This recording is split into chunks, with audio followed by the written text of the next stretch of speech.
Salam alaikum, l'île au trésor.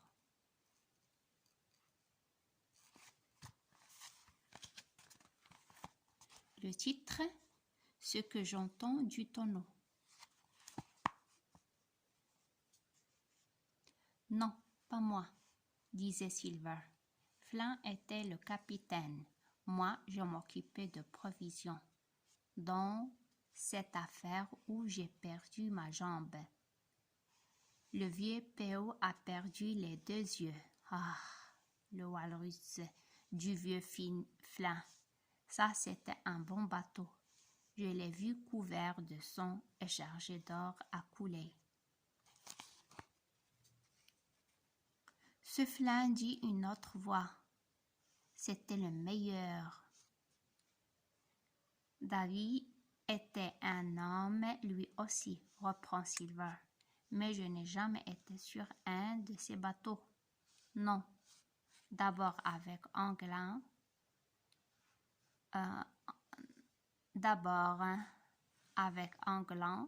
Ensuite avec Flynn. Voilà toute mon histoire.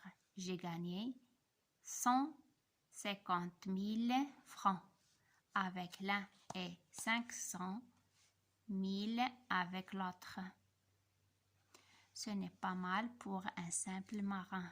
Et tout cet argent, j'ai su le garder. Ce n'est pas tout de gagner de l'argent. Le plus difficile, crois-moi, c'est de ne pas le perdre. Où sont maintenant tous les hommes d'Anglin? Je n'en sais rien. Où sont ceux de Flynn? Beaucoup ici et contents de manger à leur faim. Le vieux P.O. qui a perdu la vue a dépensé 200 000 francs en 1 an. Mais après, il est mort après avoir dû voler et tuer pour un morceau de pain. C'est moi qui l'aidais à vivre. Gagner de l'argent ne sert donc à rien? Pour les imbéciles, c'est vrai. Mais écoute-moi, toi tu es jeune et tu peux réussir. Je l'ai.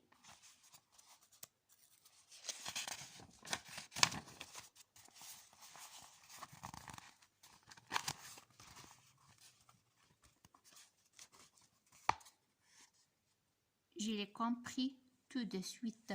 Aussi je vais te parler comme un homme. Silver alors lui parle comme il le fait avec moi. Ah, je l'aurais tué si j'avais osé. Il continue.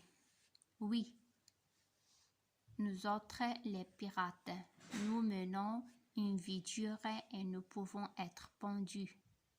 Mais nous buvons et mangeons ce qu'il y a de meilleur. Et à la fin du voyage, ce sont des millions au lieu de milliers de francs que nous recevrons. Beaucoup les dépenses, moi je sais les garder. Mais ton argent est perdu.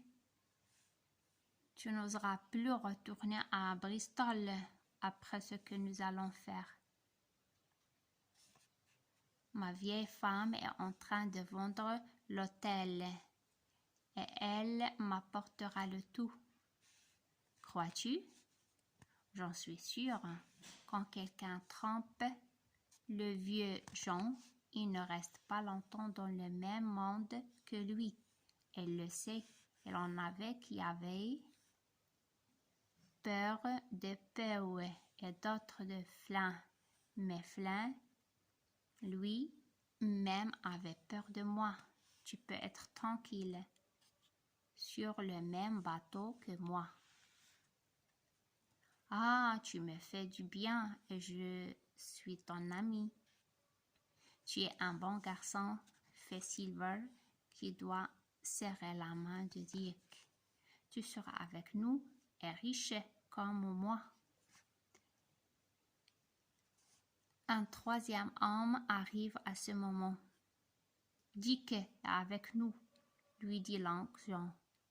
Très bien, répond la voix d'Israël Hand. J'étais sûre qu'il n'était pas un sot, mais barbecue.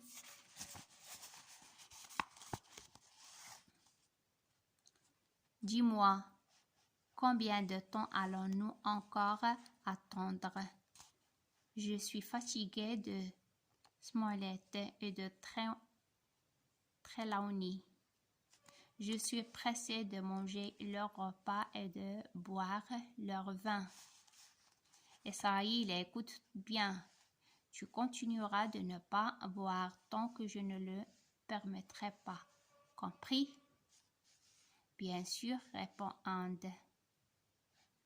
Je demande seulement pendant combien de temps. Je vais te le dire le plus tard possible. Nous avons à bord le capitaine Smollett, un très bon marin.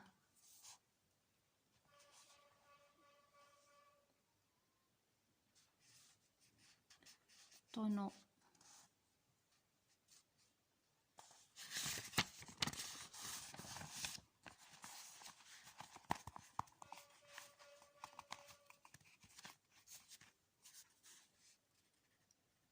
Qui conduit le bateau pour nous?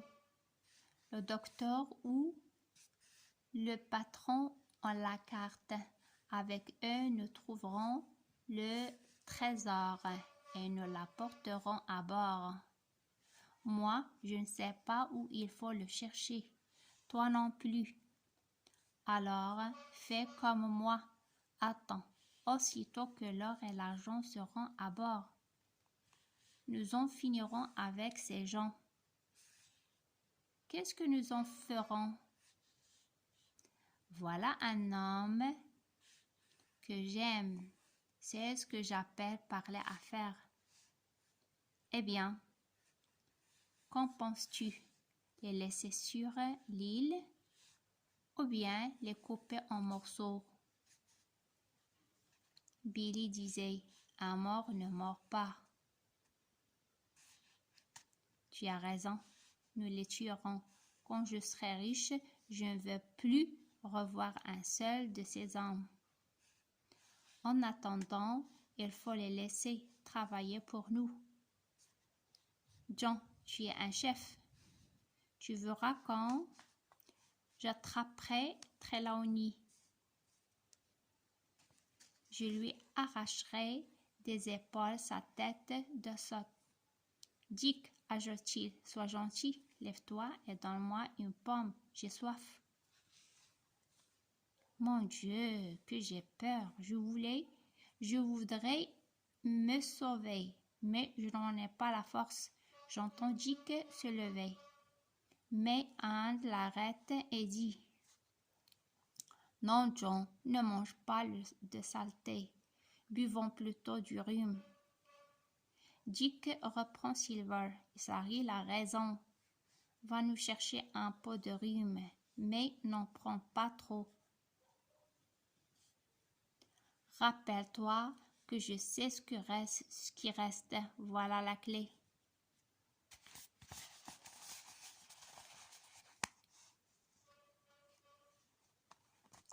Dick obéit. And et Silver se mettent à parler. Bah, j'entends quelques mots seulement. Pour les autres, rien à faire. Nous avons donc encore quelques amis à bord. Dick revient et les trois hommes boivent à leur santé. À ce moment, je lève les yeux. Sous la lune, nos voiles sont couleur d'argent.